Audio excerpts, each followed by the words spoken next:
Hey, welcome to Drop and Stone Podcast, a podcast where two friends raise a glass and have a conversation. I'm Nick. I'm Kyle. Kyle. Yes, sir. How's it going, man? So good. Yeah? Man, I wanted to not say so good because that is my go-to. Yeah? But it's overused for me. And it's like, I got to think of a how's new it going? thing. Really shitty. Man, it is so good. I had to take my car into the shop this week. Bummer. Yeah, you know, I got some high miles on my car. Well, anytime you talk about taking your car anywhere, like I get a lot of anxiety immediately. For me? Like, Or it's like just already like there for me. Oh, yeah, no. Like just it, even like, thinking about it. Okay. It kind of... It started my week off in a bad way. Yeah. Like I can't even talk about it. Like that's how I hate it. Yeah. Yeah. So it started with Carol and I did a bit of a brewery hopping day. I saw that. Yeah. Friends on you guys. Patreon got a little Patreon saw it too. exactly got a little insight into that. Yeah. Got a little behind the scenes, if you will. Oh, did you? Yeah. A little bit. You know, some pics is what I'm trying to say. I got you. Yeah. But that was in Tampa way, which is about an hour west of us, give or take. Yeah. So got back on Sunday. Sunday. Well, no, we got back Saturday night, but like Sunday, I pulled the car out of the garage, was doing something. Carol's like, "You're leaking oil." I'm like, "Oh, buddy." So I was like, it was one of those like, obviously, I'm glad that she said something, but I'm like, nope, Great. nope. Yeah. Man, it just sent me down, like you said. Like I could feel the anxiety, like Yeah. just start to bubble. Yeah. So like Very it was a rough start to the week, Right. but luckily it wasn't a huge deal. I mean, it was a bit expensive, but it wasn't a huge deal. Got everything solved. I've got a really good mechanic, and like such a good mechanic in general that like that guy could tell me like you need this, and this. I'm like, cool. Do the thing. Like Nice. I trust him. Yeah, it's nice to know a guy that you trust. Exactly. 1000%. Yeah. Like that's the key. Exactly. So the start of my week was a little bit like, whew, but it's all good now. All right. Everything's it's gotten better, and it's going to be better after we record. Really good, getting better. Well, was not good, got good, Slightly improving. and getting better. No, getting much better. Sure. Yeah, absolutely. Sure. So, Yeah. mechanics aside, Yeah. forget about it, all that. We can drink something to forget about all that. If only you had a bottle we could drink. You mean like this one? I know. Yeah, that's great. What is that? This is what's called a bottle, Kyle. Oh. And in this bottle, there's some brown liquor. What's that called? This brown liquid Yeah? is called George Dickel. I know. This is George Dickel Tennessee whiskey. Man, I apologize ahead of time for all the jokes we're going to make. Well, about a Dickel. lot of Dickels. Yeah. Yeah. This is a Tennessee whiskey. You know what the difference is between a Tennessee whiskey and a bourbon? I do. I do too, but you know who doesn't? Who? Like everybody on social media. Indeed. Or I will say this, Kyle. It's a point of contention. We can deal with it, but you know, Yeah, I've got my beliefs on it. You've got your beliefs on it. they're similar to yours. Yeah. But you know, some people disagree, and that's fine. The point is the liquid good? And we're going to discern that right now. Indeed. All right. So this is a single barrel, which is I think is really cool. I didn't remember that. Plus up. Yeah. And you see this big number right here? Mm-hmm. Let me school you. Yep. This is a 1. Yep. It's the first number, or I guess 0 is in absence of a number. The math. Anyway. Sure. And this is a 5. Yeah. So you put 6. Well, in some cases, but this is a 1 and a 5 scrunched together, which makes a 15. Oh. Because this is, Kyle, a 15-year bourbon. Wow. Damn it. Yeah. This is a 15-year Tennessee whiskey. That's a lot of years. That is a lot of years. Yeah. This is bottle number 21 out of that single barrel, which I thought was pretty cool. That is pretty cool. This is Because it's old enough to drink. right. The 15-year-old The 15-year-old that's 21. Tennessee. Yeah. This is distilled and charcoal mellowed. Charco Mellow. Yeah, we haven't said that in a while. know, it's been a minute. Bring back that charcoal mellow. This is distilled and charcoal mellowed at the Cascade Hollow Distillery in Tullahoma, Tennessee. Have you been to any Tennessee distilleries? Jack Daniels. When did you do that? Oh, 2015, Oh, wow. 2016. Wow. Yeah, it's Oh, been. never mind. I thought you were going to be like 20 years ago. Oh, no. 2015, 2016. I'm not that old. Okay. Yeah. No judgment.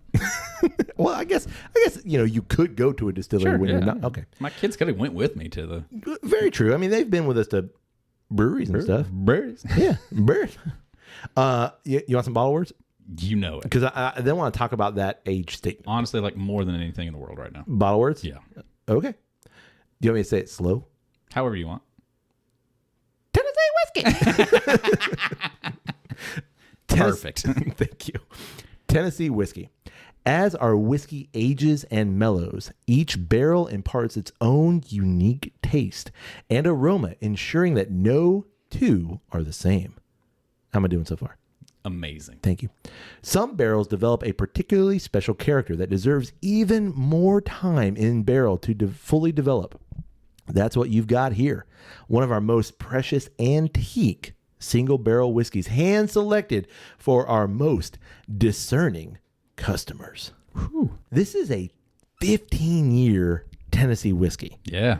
And I mean, I don't know. Oh, I know you know this, but I don't know if everyone listening knows this. This is ancient in terms of Tennessee whiskey and bourbon. Like, Yeah. you can find some stuff that's older, but For sure. ancient. Yeah.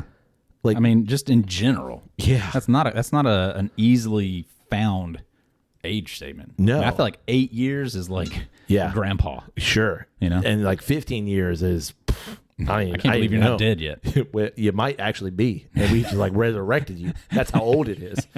So a couple of years ago, pre-bourbon resurgence and bourbon boom, it was still pretty rare to find an older whiskey or an older bourbon, but like 12 years tended to be like a cap. Sure.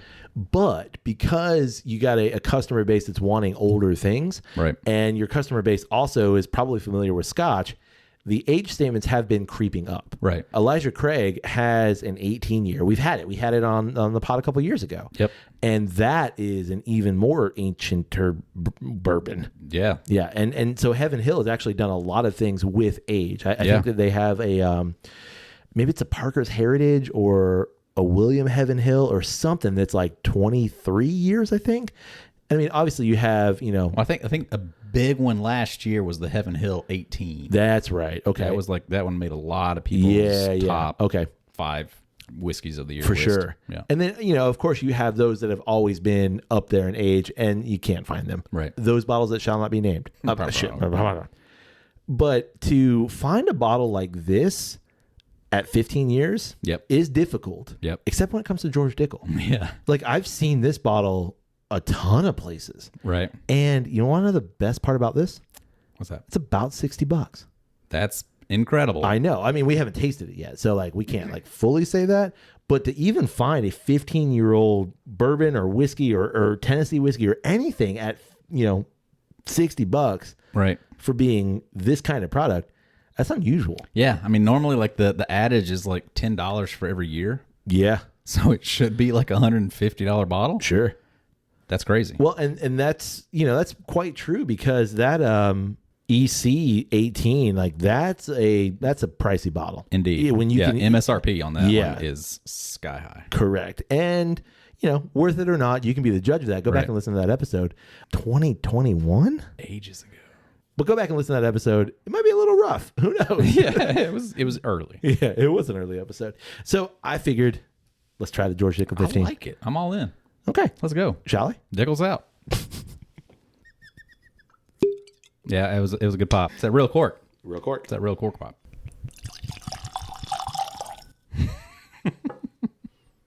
Man's a professional. Ooh. I almost chipped that Glencairn. It's not like we haven't done it before. Never on a cheers or on a bottle clink, but definitely done it. We broke one. Always on broke accident. One in here. I broke one in here. Yeah. Yeah. Just knocked it off a stool. Oh, that's what it was. Yep. All right. Color-wise, I'm a little surprised in that it's not as dark as I would expect it to be. Sure. You would think a 15-year-old is going to be molasses. Right. I expect a 15-year-old whiskey to be like Detling dark. And Detling isn't 15, but it's not. I'm not saying it's light by any means. It is darker than, I guess, like your standard kind of just bourbon or Tennessee whiskey. Yeah. But yeah, it's a shade darker than that dark Swinson we had last week. Yeah. But just a shade. Like it's not super dark. But like I'm looking at the whiskey shelf. Surprisingly. And like I mean, most of the stuff is about the same color, and nothing else on the shelf other than the scotches, which, that's a whole other thing. Nothing on the shelf has this kind of age. And you would just expect, like, I think I have a 10-year, the Heaven's Door's 10. That Bullet, I think, is a 10-year. Henry McKenna is a 10-year. Yes, it is. Yeah, I can see the 10 from here. Yeah, and they're not. I would not say this is 5 extra years of age For based on sure. the color. Especially to look at Detling right there. Correct. And knowing that that's probably like a 5 or 6-year-old. Yeah. And it's going to be several shades darker Yeah. than this. Easy. Even that Chattanooga right there looks really dark. Oh, yeah. Yeah. And it is definitely darker than this. And I think that's 4 years, if I'm not mistaken, that Chattanooga peated. I can't remember. Yep. But it's a lovely color. Oh, yeah. Nothing wrong with the color by any means. No. I wonder if that Tennessee Charco Mellow might strip out just a little bit of color. That is a really good point. I didn't even think of that. It's got to. It's got to do something. Yeah. I would think. I mean, because you're pouring it through it. So maybe that takes a little something out. Well, maybe, yeah. It's taking something out of the way to do it. Exactly. It's doing something. Yeah. It's mellowing something. Mellow in that charcoal. All right. Time to sniff. Enough looking. Time for sniffing. Sniff that Dickel. Oh, gross. Ew. Ooh. I didn't say what the proof is, but I'm going to tell you. All right, lay it on me. 48.1. 48.1. Do some quick math. Go. 96.2. Nailed it. The reason why I bring it up is like I got a little bit of a hey. Yeah. Oh. Yeah. Not like a hey. Or like a hey. Like a hey. Interesting. Yeah. you didn't get a hey? I don't. Not from proof. Oh, okay. I do from the nose, and it is shocking to me, honestly. What do you mean? I get that Flintstone vitamin vibe from this. Do you? Yeah. What Kyle's referring to is we did the George Dickel Bottle and Bond, a couple episodes ago at this point. couple 50, years ago. Couple 50, 100 episodes, who knows. And yeah, like it tasted and smelled exactly like Flintstone's vitamins. Yeah. Like 1998, you pop that Flintstone vitamin in your mouth. Yeah. That's every night. Here's 2 Flintstone vitamins. 2? You're not supposed to do like 5 or 6? No, they weren't Skittles. Damn. That actually explains a lot now. We're going through bottles of that shit. It's in there. I get it. Okay. I think I'm sure I'm probably looking for it, but I totally get it. I don't really at all. It's that surrounded by a shit ton of cherry. I definitely get cherry. A lot of I was cherry. gonna say, like, it reminds me of an old fashioned. Like if you were to say, totally. like, hey, here's an old fashioned. Like, Yep. Okay. Sugar sweet. Yep. Cherry. Bourbon. Yep. Totally. I'm getting a little bit of barrel, which I'm kind of interested in because 15 years, man, I expect like It's gonna be a lot of barrel. which tells me that maybe they're not like using that heavy char. Right. Like some of these, That's true. Maybe a little lighter. yeah, like Wild Turkey's kind of known for that, like number 4 alligator char. Right. And I think, Jack Daniels does it too. They just, some people tell us, some people don't. Right. But maybe they're not like super charring this. I just get a lot of sweet though. Yeah. Like it's predominant. Like it's a cherry bomb on the nose. But I feel like at this point I could pinpoint it. Like that's a Dickel. That's got that. Looks like a Dickel from here. That's got that Flintstone vitamin note. Interesting. Maybe it's a thing. Huh. Whew. I am getting like fresh strawberry. Oh yeah, I think I do too. Now that you say that, because there's like a tartness. Yeah. On the front. Like you just pick like a not quite ripe strawberry. Sure. It settles into cherry. Yep. But like right off that bat, yeah, you're It's- totally right. It's like just a fresh picked strawberry. Yep. Not like a deep red one. No. Those bright red. Bright red. Like it's just turned from like that the white color to red. Little tart, little sour. Yep. Like Sure. Yeah. See, my thing with the Bottle and Bond is that like Flintstone note also had a chalky aspect to it, and I'm not getting that. I don't remember the chalkiness on the nose. Yeah, I remember. I'm hoping the palate's different, but it was that chalky thing came through on the palate. I got you. I totally agree. Don't get that any kind of chalkiness on the nose. Yeah. I mean, I think I could be convinced of it. Yep.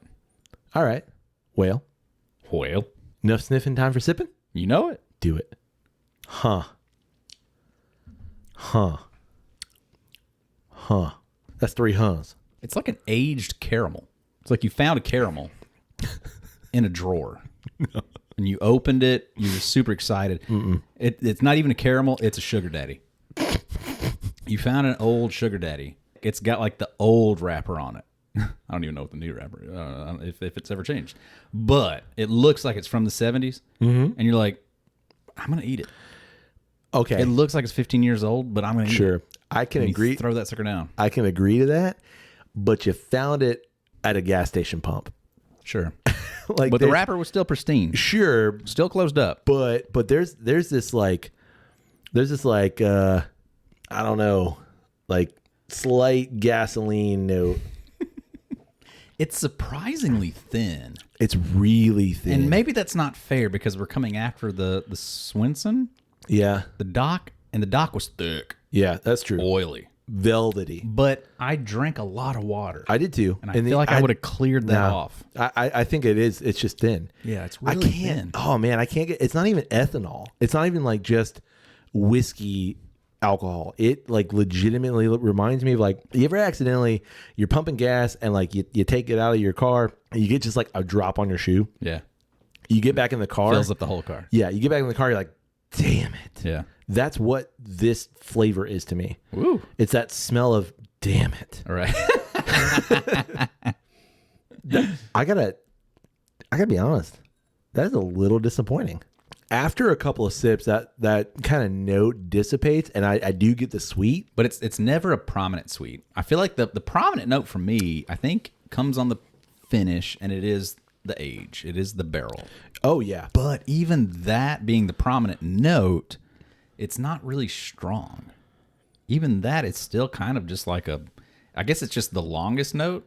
Yeah. Even though it's not ever very loud. Sure. It's just kind of like, at like a 3. Mm-hmm. Boom. That just takes you all the way through. And the finish to me is just kind of, it's weird because you get this like just slight little spicy note on the back end and like not really a bitter. That spicy note lingers, but nothing else does. Right. And it's like a, I don't know, like a peppery spicy, like a hot wing kind of peppery spicy. Not really like black pepper. It's so funny. Like when I put the sip into my mouth, I close my mouth. That's a good way. I kind of chew it, move my tongue around a little bit, and there's a little bit of a caramelly, a little bit of a salty thing happening there, and I'm really excited at that moment. But then as soon as I finish the sip, it's like everything after that is like, oh, okay. While you were talking, I did that, and like I totally get what you mean. Yeah, there's a salted caramel note for sure. Right off the bat, it's excitement. Yep. This is going to be really good. But as soon as you swallow, it's like everything you're left with is just like, oh. There's nothing to prop it up. Yeah, and that's just. And I think it's that weakness of it, that the watered down or thinness of it, that there's just nothing else left to attach itself to you. I'm a little let down by that. Like, again, I just pumped gas and like step back in the car and like. Yeah, I mean, the more I'm with it, the more it's that bitter. The bitter's getting stronger. Okay. Fair enough. It's a 15-year-old bourbon. Like, there should be a lot of bitter on that. Yeah. I feel like that's my point. that makes sense that it should. That's my point. It's a 15-year-old. In my mind, I should be getting like a lot of different things. I should be like roller coaster and a half because this stuff has spent 15 years in a barrel. Right. Just hanging out. Right. And Also getting some nuttiness on that finish. Like the long finish. After the bitter kind of finally like calms down. Totally. There's like this like I'm left with like a peanut buttery. Yeah. Roasted peanuts. Kind of thing happening. But not in an old granddad way. Yeah, not in a brittle kind of like exciting like woo woo. It's like you know what it is? It's the what's the stuff that like you get in the peanuts, like you get a jar of Planters or whatever, and it's the that brown papery, the pith. Yeah. It's that. Like it's That's like what it is. That ain't peanuts, but it's like peanut adjacent. Well, I think it's like you were giving half of a peanut. And you chewed that half of a peanut. Yeah. And then 3 minutes later, they were like, all right, what do you taste now? I do need to know though, like when you get half of a peanut, is it like, because peanuts are, they're split down the middle. Yeah. Is it like you get the left half or the right half, or they've like cut it hemispherically? No, it's the So one. you get the top It's the half and the one bottom. that gets that extra little nub at the top. I know what you mean. You got the extra nub. Yeah, okay. It's not the one without it. Yeah, yeah. You get the one with a little extra little nub on it, and and then after a minute, they were like, "Hey, all right, so how was that peanut?" And you're like, I can still taste it. "It's all right. It tastes like a peanut. It's like that." Yeah. Okay. $60. I agree with it, but I'm thinking like, man, in the age wars that whiskey makers and distillers play, Yeah. if this were a $220 bottle, I'd be pissed. Right. Because I mean, hell yeah. But then that's where like mind games set in anyway, though. Like if you paid $220 for this, would you be like searching for like more positive things to find about it? I can tell you, like, to appease that absolutely is the thing, because like we did that with the EC18. We did that. Like we were looking. I know that was so long That's ago. a hard thing to say because we only had that one tasting of it. Sure. And why would we be saying that? We got it for free. Oh, you're absolutely right. So why would we be trying to prop it up? Like we had a lot of great things to say about that. But that's what I'm saying. Like, was it because not just because it was free, but like we're like, damn, it's an 18-year-old bourbon. Yeah. Like, and you're right. Like we didn't pay for that. That was a gift from Cameron's brother-in-law. Like we didn't, and which was awesome. Yeah. Epic. But I mean, I don't hate it, but it's just not the experience that you expect to get out of such a huge age statement. correct. There's just not a lot happening. And to be honest, I don't maybe that's a commonality for bourbon at that age. Maybe bourbon reaches its peak at like a 10-year. Anything past that is just kind of like, I will say this: it is a single barrel, right. and because it's a single barrel, Who knows? correct. Who knows I what mean, comes out of it? And you could buy another single barrel, and it could be like the best thing you've ever had. Yeah. The next barrel out of this one was epic. So I'm gonna say, because I mean, how many times have we done that? I mean, Old Ezra 7. Yeah. I mean, how many bottles of that have we had? And like one bottle's fantastic, the next bottle's like, oh. Well, like the old Ezra to me falls into that trap of, was it that first experience that we had with it was so good, and then it's just diminishing returns after that. Sure. Because like I see so many people that are whiskey reviewers kind of fall into that rhythm of like, no, this used to be my favorite 5 years ago, but now it just never lives up to how I remember it being then. Right. Right. Well, and there is something to say for products that, yes, you're looking for a continuity between products, between years, between batches, but there is going to be a slight variation. Sure. Unless you have the backing of, Wild Turkey and Buffalo Trace and Jim Beam and these big names, it does stand to reason that your continuity from batch to batch may vary slightly. And, just the professionals that we are, Kyle, it might be that we notice those things. Maybe. Or it could all be bullshit. Maybe. One of the two. Well, and that might be like a case with the old Ezra. That they all might be single barrels. Sure. Well, and they're, they're a smaller producer. I don't think we ever said the mash bill, did we? I don't think we did. The mash bill is 84% corn. That's a lot of corn. That's a lot of corn. 8% rye. Yeah. And 8% malted barley. So maybe that's something. It could be. Like I wonder if at that age statement, corn can't sing. And that's a good point. You think about a 10-year-old Scotch is considered a young Scotch. Right. So, but that's mainly malted barley. Right. I mean, that's a lot of what Scotch producers are using. Right. So it's possible that like malted barley doesn't start to sing until 10 years and doesn't like really sing until like 15 or 16. Right. So I don't know. I've got Elijah Craig barrel proof. That's a 12-year-old. Yep. And just my memory on that is like so much more flavor with a decent proof pop. So like definitely like there's some watering down there, but like that Elijah Craig, I usually like throw an ice cube in there just to like chill it out. Yeah. It's hot.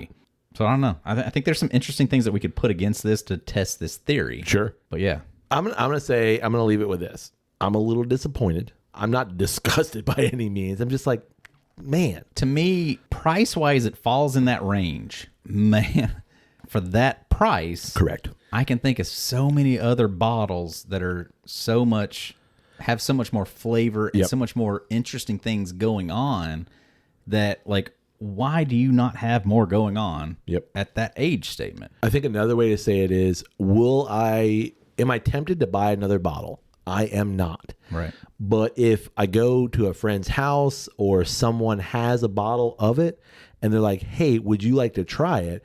I would absolutely try it again. Right. You know, I'm not turned off by it, but I'm just like, I don't think I'm going to buy myself another bottle of this. Right. Hey, man, I've got this $60 George Dickel 15-year-old. You want to pour that? Or I've got this $30 old Granddad 114. That's not fair. I mean, I know. That's the crazy thing. That's the crazy thing. Or I've got this $60 rare breed. Oh, well, that's not fair either. Or I've got, I mean, there's just so many ors. There's so many things. It's like at that I don't want to price play point, that game. Well, and I think that's like the interesting thing. Sure. Is like you're saying, if you'd paid $120 for this, would you have different things to say? It's more the psychology behind it. Right. If Pappy 23 was normally a $50 bottle, right, and you got it and you were like, glug, glug, glug, yeah, that's all right. Yeah. Like, sure. Or is it because I paid $1,000 for this bottle? Yeah. No, it's so good. Okay. In relation to that, I'm trying to do something where like I buy bottles, and then like I don't crack the bottles right away, and like that's partially because of Patreon and things that we do that way. Right. But like it's actually rare for me to buy a bottle, get home, and open that bottle. Same. Yeah. So there's some bottles that we've been saving up that like I actually don't remember how expensive that bottle was or not. Like I remember a price range generally. Yeah. But like I was like, okay, that's a $25 bottle or that's a $100 bottle, but that's just a range, right? Which I'm interested in only because of that thing of like, okay, I know that this is about a $60 bottle. Right. Trying to get it out of your head. Correct. Right. And just like, and that's difficult when you're the one buying the bottle. Sure. But like when you go to a friend's house and you're hanging out and you're like, yeah, I'll take a pour of that. And you have no idea how much that thing is. I think you can be a little more or a little less biased. Right. Yeah. Agreed. I think it's a barometer by which to measure the thing, but it's not the barometer. Sure. It's not like you should not say this is a great bottle because it's $70. To be a bit of a Dickel about it, I think to say it's a 15-year-old bottle for $50 to $60 is like, oh, this is probably less than interesting. I see because that. a $15 bottle should be around $150. It should be at least around $100. Right. It's just especially for bourbon. Right. Name another bourbon anywhere in that ballpark for that price. And maybe that's it. Not possible. Like, sure, we'll give you a 15-year bourbon, but it is what it is. Yeah. Like we're playing that age game, and we'll sell it to you at half the cost of what everybody else is selling, right? So that you buy just it, so we get rid of it. Maybe, yeah. Maybe. I don't know. I don't know. I'm gonna pour a little bit more in my glass. I already did. Yeah, I can see that. Now do you love it? No, you don't love it. I don't love it. Like I said, I'm not gonna run out and grab another bottle. All right. Yeah, I don't. Enough. Do you love it? No. Yeah, I don't love it. It's drinkable. Speaking of love, oh, you know what we just passed? No. Valentine's Day. Oh man, I missed it. Oh shit. Oh, sorry, Carol. Oh dang. I think y'all celebrate Valentine's Day about as much as we do. I mean, we might go out to like dinner or something, just like in the thing, but like not on Valentine's Day. I ain't going out with those people. We might cook a steak at home, right, and say, "Hey, happy Valentine's Day." Correct. I got you. We're not dating anymore. Yeah, exactly. we done that thing. We're way past that. Mm-hmm. Yeah, it's like high five. Right, happy Valentine's Day. Correct. Like, oh, you and me right now? Yeah. Okay. We did it. We did High it. five, man. Happy Valentine's Day. Happy Valentine's Day. Thank you. You are welcome. Even though we're a week late. Whatever. Listen, we can celebrate. I celebrate when I celebrate, man. That's what I was... Get out of my head. Too late. Anyway, so love Valentine's Day. So? Well, I bring it up. Okay. Because I've seen a lot of social media. Sure. Kind of surrounding around that idea, that concept of Love languages. French. Sure. Isn't that the language of love? Or is that Italian? Well, I feel like there's a lot of them. Or is that Spanish? It's well, definitely not Alabama English. Or German. Gulgenschlagen. What is love in German? I need to look it up. It's probably like 14 syllables long. Oh, okay. It's not that bad. Liebe. Liebe. Justin Liebe. Listen to it again. Ready? Yep. This is Google. Liebe. That's not too bad. Yeah. But like real quick, you go to Einst Liebe Bier. Is that like when John F. Kennedy said something about a donut? Have you ever heard a butterfly in German? Yeah. Glingelschlagen. Schmetterling. Schmetterling, yeah. Schmetterling. We literally just watched a video like last night or 2 nights ago where it's like the word in Portuguese and then in English and then in German. And it's just like, you go from this like beautiful like, language. Oh, to that's like, really nice. Okay, that's what it means. And then it's like this lady being like, Schmetterling. Yeah. Sorry, everybody from Germany. We do love you. And despite what we're saying. Yeah, no, we love German. One more time. Schmetterling. There you go. Schmetterling. Anyway, German and the languages of love aside. Right. What do you actually mean? So the love languages. Have I even said love languages? I don't know. Yeah, I think so, because that's how we got to German. Right. So the languages of love. Yeah. It's been a thing that I've seen several times, especially recently on social media. Right. But it's like, what is your love language? Correct. And I think there are 5. And of those 5, I think it's physical touch. Yep. Acts of service. Yep. Quality time. Hey, I got something for you. A gift. There it is. And You are looking mighty fine today, buddy. compliments. Close. Words of affirmation. Words of affirmation. Yeah. I just thought it'd be an interesting take, like for us to cover the topic of love languages. I got to tell you, I ain't no expert. Well, I think it's a very personal thing. Oh, for sure. You know, I think it's one of those things where it's not necessarily. I love how your tenor just dropped a little bit. It's Yeah, not necessarily. It's not necessarily Barry White.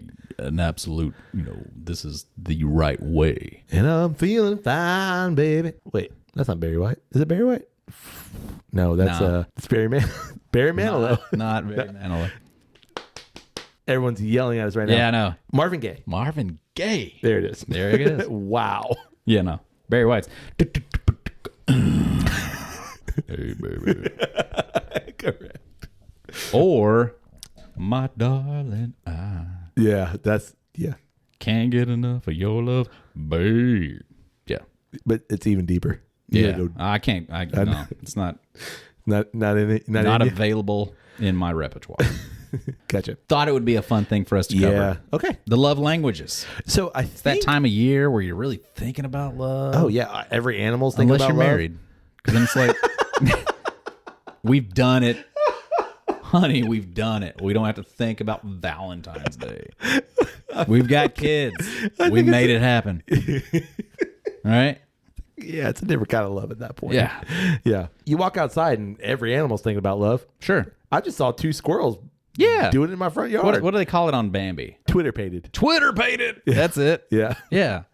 Yeah, no, like we're getting in there, especially in Florida, because it's already like friggin' 90 every day. Yeah. We're getting into the spring Sure. phase. You know, trees are starting to grow new leaves.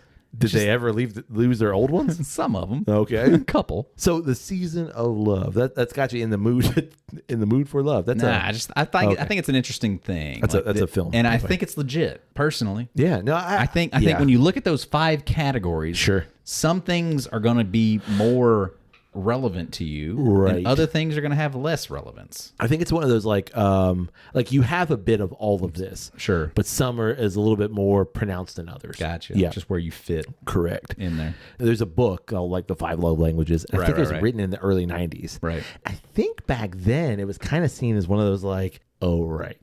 Cute. Yeah, like the men are from Mars, women are from Venus kind Right. of thing of like, call me now for your free reading. Like, I know. It's one of those things of like a little bit of hokum, if you will. Sure. But I think that there is some truth. I think there's a lot of truth actually to I do it. too, yeah. And I think that it's not if you're using it as like this is how you love, I don't know, but No, I think it's more of a like self-realization of like, this is the kind of acts or this is the type of communication that I prefer. yeah, and I think like taking stock of oneself, that little bit of introspection, that little bit of reflective nature, which is something that you and I kind of gravitate towards.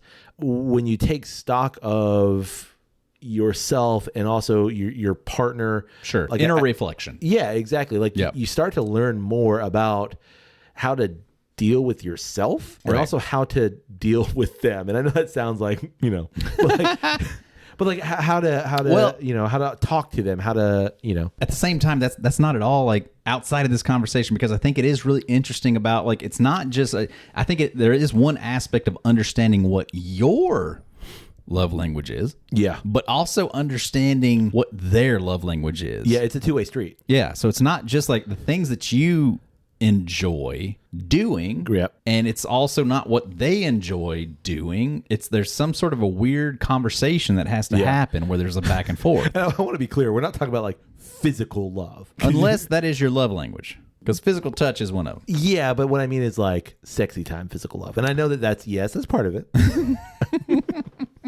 But what I mean is, did that make you blush? Did that make you blush? What I mean is like, it's the entire perspective of Sure. that. It's not just that thing. Yeah, it can't be. Right. You know what I mean? Right. I think that this is something that like our society venerates, is that like the sexual side of things. I mean, that's what sells. Marketing. Right, Yeah. sure.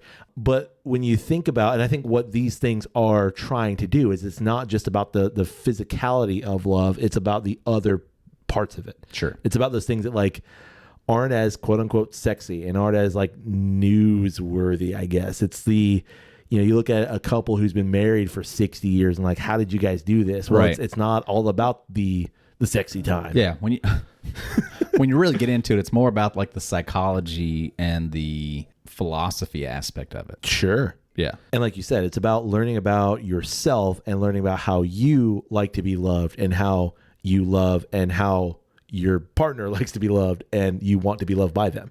Yeah. All right. That's the Dickel talking. All of Wait. Man, we said no physical touch.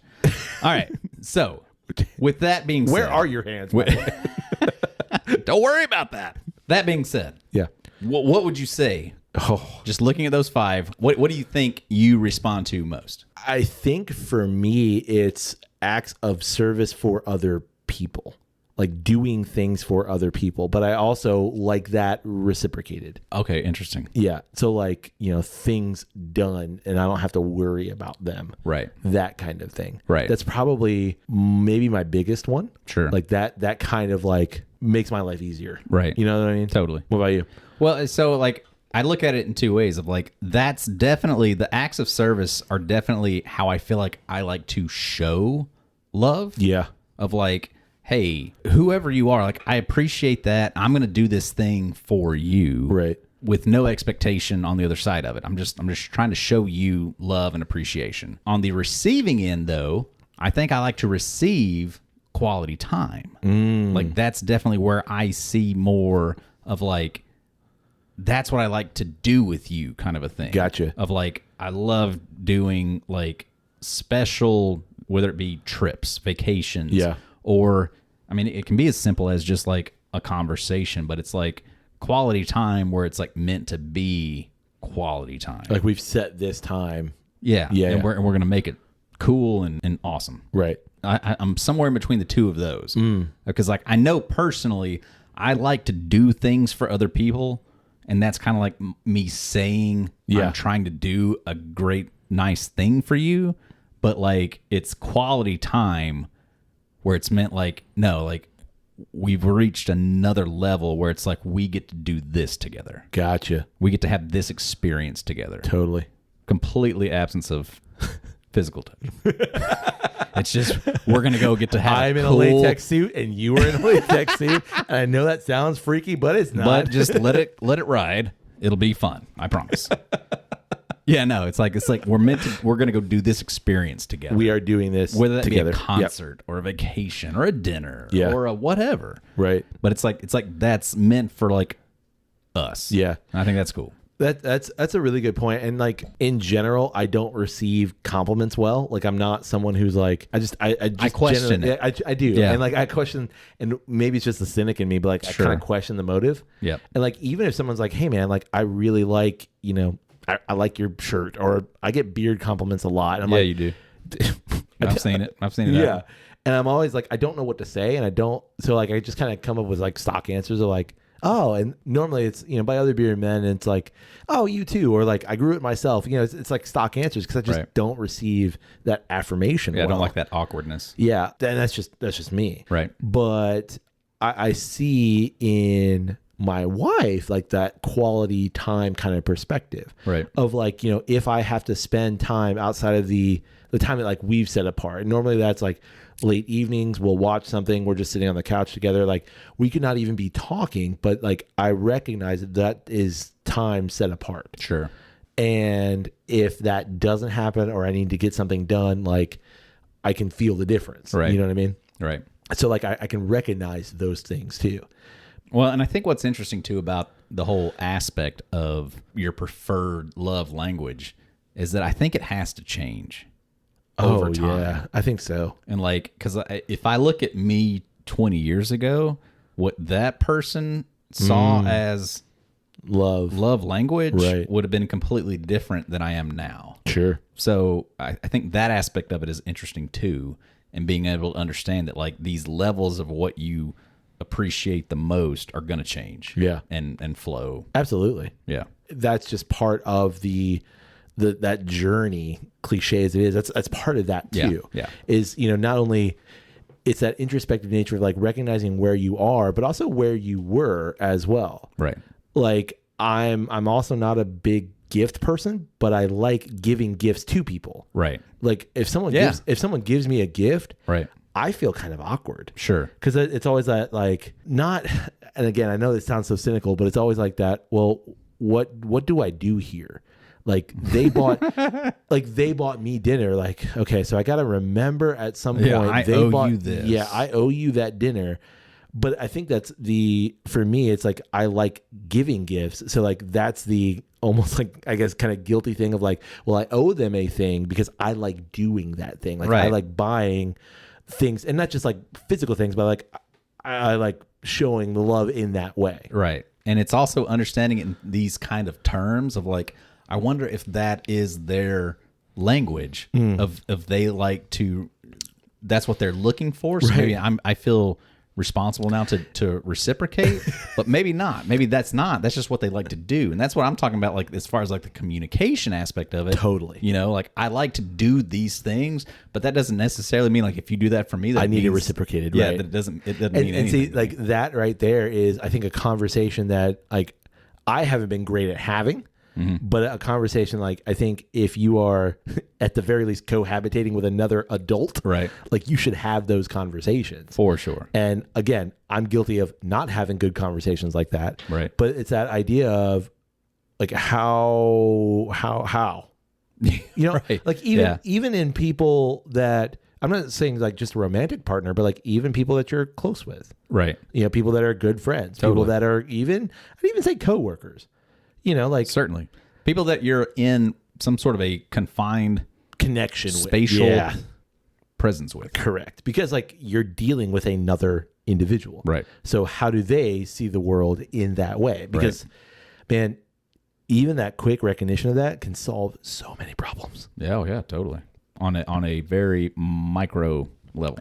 Yes. And a pretty easily discernible one, but it takes the thing that we're generally not great at, conversation, in terms of like, talking about those Conversation and empathy. conversation, empathy, and questions that are Less judgmental and more curious. absolutely. God damn it. Ted Lasso. That's a You callback. did it again. Having those conversations are not seen as easy conversations, even though they're things that we all do. 1000%. Yeah. Totally is. And it's just understanding, or I guess more or less just being receptive of understanding that is a conversation that's happening Right. through the language of love. French, German, Italian? Latin. Probably not All Latin. the above. Yeah, it's. I mean, I guess people love in all languages. Indeed. Yeah. I mean, surely there's even in Antarctic and Aramaic. you know, like in Aramaic, there's like 150 words for love. No Or maybe kidding. that's Greek. We've got one in English. Yeah. Impressive. Y'all. We Well, it is distilled it all impressive. I was down gonna say. to one word. Yeah, you did the thing. What kind of love? Yep. That one. Yeah. We just don't have words to express it. Yeah. Which in that case, that's why German's better. Because like the feeling of the thing of like there's a term for the feeling of the thing of like liking seeing misery in other people. Really? Yeah, that's Schadenfreude. We've talked about that before. Oh, sure. Yeah. But like that's a term. Right. Well, my stomach's full of schmetterlings right now. Why you got butterflies? Oh, is that what that is? Schmetterlings? I thought that was like chili fries. Chili fries, butterflies. All the same. Ah, damn it. I missed it. Yeah. Well, you got anything else? Nah, I think that's it. Like, I just think it's an interesting topic. I think it's an I interesting agree. thing to think about. And that's more or less like all I'd really want out of it. It's just like, it's just kind of a like, think about it. Yeah. Think about like what is your preferred receiving of your love language and what's your preferred expression of it, and then vice versa. You got to think about on the other end of it, like Yep. what do you think their version is, and vice versa. And I think that's a really good point is being just cognizant of it. Yeah. And maybe even having some conversations about it. Like, how would you like me to respond to you? Yeah, I mean, 1,000%. And I Like know that can be a fight. I recognize like me saying it that way, like, what? I don't think so. Like, I think I've had conversations with people recently where it was like that was like the saving grace of the moment. Right. It was like you saying to me, "How would you like for me to respond to this situation?" That being like all I need is this, and cool, I can do that. Do you want? Yeah, I mean that's such a good point. Like, do you want help? Yeah. Do you want comfort? Yeah. Do you want me to hug you right now? Yeah. Do you want me to just listen? Right. Do you want me to give you a compliment? Right. Hey, nice shoes. Yeah. What do you want? What? I will do my You want best. $1 million? I ain't got that. Yeah, you need a gift? Hey, I just found this quarter. Boom, it's yours. It's weird though. It's got a panda on one side and it's red. I don't really. It's an illegal quarter. An illegal quarter. But it's yours. Can I get a different one? I don't I don't know. know how that works. Just close your eyes. Put that one back.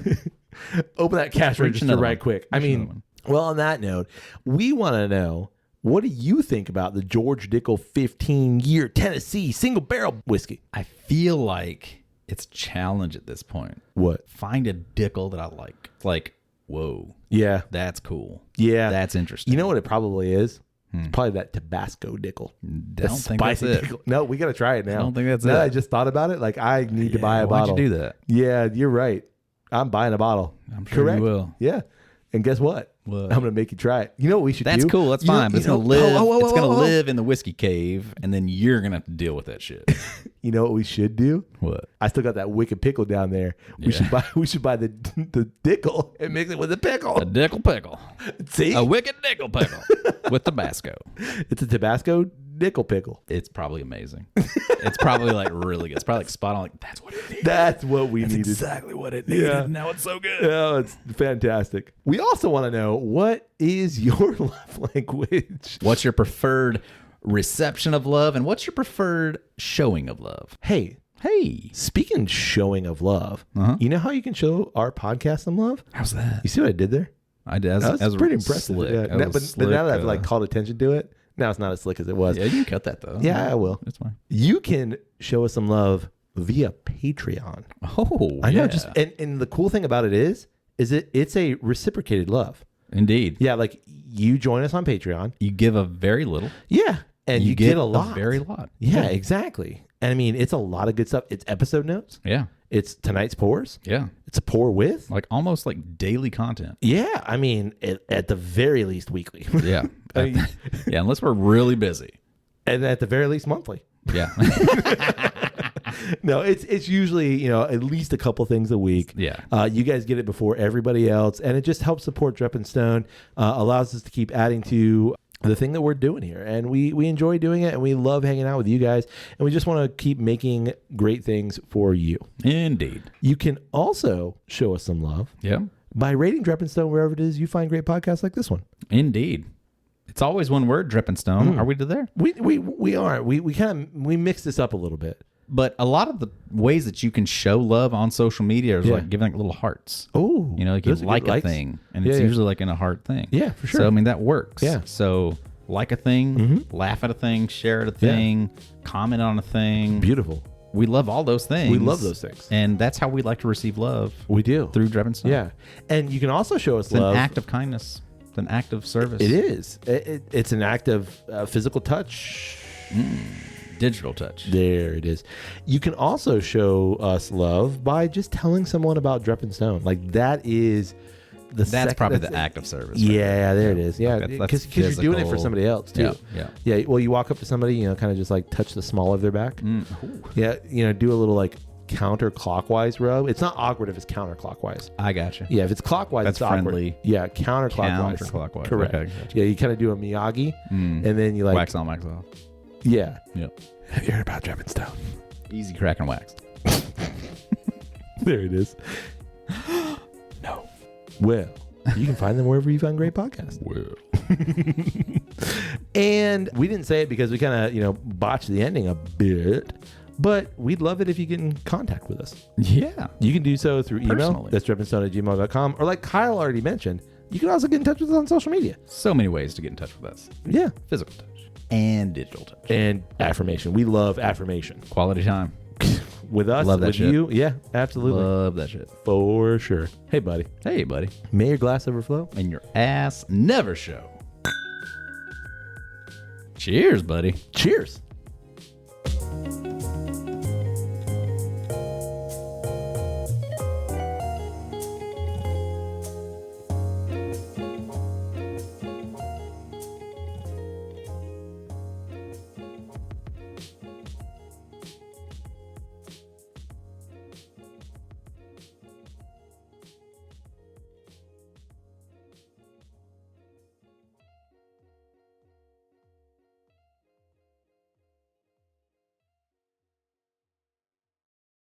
As one does.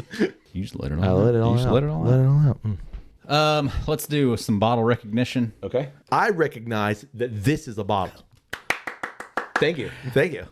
That's a big Dickel. Really old Dickel. Second episode.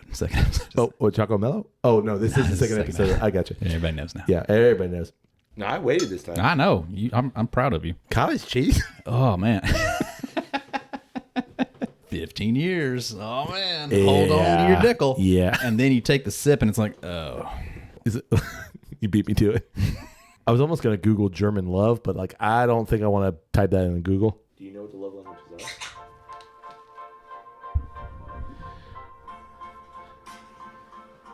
are? Yeah. So good. It's perfect too. I love like the speed up, the slow down, how beautiful it looks. Schmetterling. Woo. Gotta cut that out. Wow. Does that make you feel like you need a drink? Because by God, anytime I'm thinking about cars and maintenance and that shit, you got to drink. It gets me stressed out. I got it. I need a drink. I don't usually drink when I'm stressed out.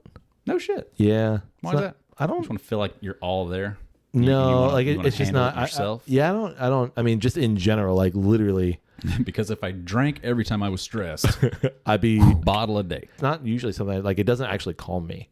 In fact, like drinking something would make me probably more anxious because I'm like now I can't actually deal with the thing. Wow. Yeah.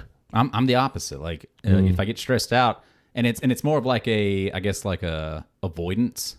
Sure. Oh yeah. Kind of a thing where it's like I'm gonna go over here. I'm gonna have a drink. I'm gonna think about my drink. I got you. And get this out of my mind. For yeah. No, I'm more like I'm gonna dwell on the thing and like just dwell on the thing. Yeah. That's more me. All right. She's got it. Whatever it is, she has it. Impressive. Yeah. All right. Got it.